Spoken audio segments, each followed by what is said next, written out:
Welcome back. Internet of Things cloud operations company Samsara is making its big debut today, pricing shares at the top end of its range at $23 a pop.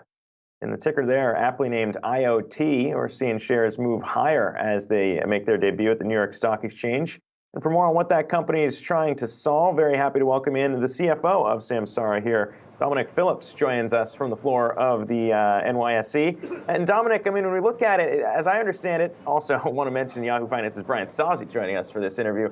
As I look at it, you know, you guys are looking to help maybe companies that aren't as digitally native use some of these sensors and data to help in their operations. So, I mean, what have you seen in terms of onboarding some of those companies in the early days?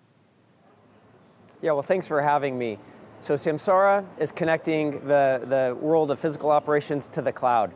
And when I say physical operations, I mean commercial vehicles and field equipment and factories and warehouses and physical sites.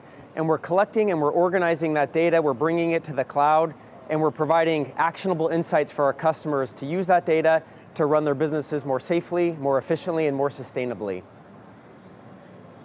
Dominic, how many large accounts do you have, and what percentage of your business is annual recurring revenue? So we now have 715 customers that pay more than $100,000 a year. We call those our large customers. We added a record 100 new 100K plus customers in Q3, our most recent quarter. And these customers are driving 44% of our annual recurring revenue, and it's a big driver of our growth. When we look at the growth there too, I'm interested in, every time we have a new tech company come on, always interested in net losses. Your guys' net loss is actually moderating down quite a bit from the year ago period and the prior year before that. Talk to me about what you're seeing there as you scale the business. Yeah, so we have a clear path to profitability. This is a business, again, that's growing really fast at scale. We're almost $500 million of annual recurring revenue. We're growing close to 70% year over year. But we are seeing great leverage in both our operating margin and our free cash flow margin, and we think that we continue to move towards longer term profitability. We really look at our underlying unit economics. Our net retention rate for our largest customers has been more than 125%, and our LTV to CAC ratio has been more than 8x, which means that we're driving more than 8 times the amount of money that we spend to acquire a customer up front over that customer's lifetime. And this gives us a lot of confidence that we can continue to grow fast as we scale, but while also driving towards longer term profitability. And Dominic, when these customers come to you right now, what is the biggest challenge they're trying to overcome as they look towards next year?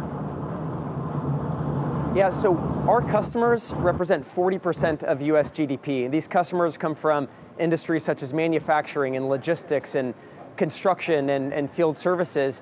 And ultimately, they're looking for more visibility into all of their assets. They operate wide spectrum of different types of assets, and we're ultimately collecting a bunch of that operational data. We're bringing it into the cloud. We're giving them visibility. We're giving them actionable insights. We're helping them predict things that will happen in the future.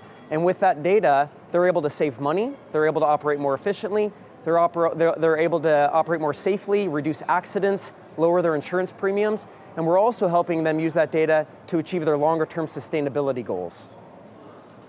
You look at your total addressable market, pretty significant upside in terms of the numbers that you've shared, $54.6 billion by the end of this year, $96.9 billion by the end of 2024. What are the sectors where you've seen most significantly lagging in this digital push?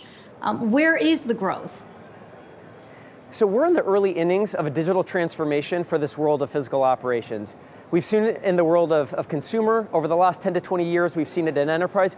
And now we're at the beginning, the early innings for the world of physical operations. And so these companies, very large companies, operate very complex operations, a very diverse set of assets, and they increasingly are looking for visibility into how these assets are operating and where they can operate more efficiently and how they can create safer operations. And Samsara is helping them with that, and we're seeing a lot of great momentum. Yeah, you've laid out some pretty optimistic potential here, saying the possibilities are practically endless. It's easy to imagine a future when every asset has a chip in it and is connected to the cloud. Sounds exciting for your company, but I know a lot of people are going to hear this and say that's kind of a scary thought. What do you say to those who are worried about the security? What happens to all of that data? Yeah, so every company needs to think about data and privacy and security. These are really important issues, and Samsara was built from the ground up with these things in mind. And there are more than 1 million trucking and manufacturing accidents each year, and our customers are using this data to create safer operations and ultimately to save money. And so they're getting a lot of value out of the data that we're collecting and ultimately helping them create better operations. Yeah, and the company coming from two founders there, founders who sold their last company, Meraki, to Cisco as well. So we'll see what happens this time around. But Dominic Philips, the CFO of Samsara, appreciate it. And congrats again on the debut. Our thanks to Yahoo Finance's Brian Sozzi as well.